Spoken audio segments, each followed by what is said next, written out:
Hey everybody, in this video tutorial I'm going to show you how to restore or recover a deleted Google Analytics account or property. Right, so if you have deleted a Google Analytics account or a property, but you have changed your mind and you want to restore it and use it again, you can do that if you do this restoration process and you are over this 35-day limit. Then you're not going to be able to recover or restore the account or the property. But let's say you are within limit. In that case, what you have to do is open up the account you have deleted.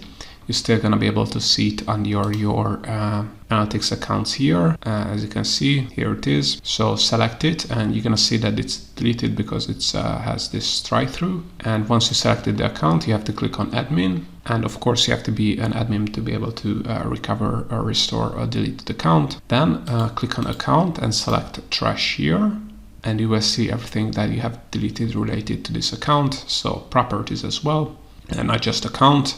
So if you want to restore a property, you're going to be able to do the same thing as we're going to do with this account.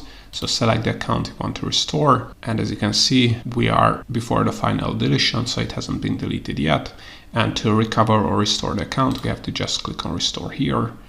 And with this, the account has been saved and we have successfully recovered the Google Analytics account. So now this is how you can restore or recover a Google Analytics account or property.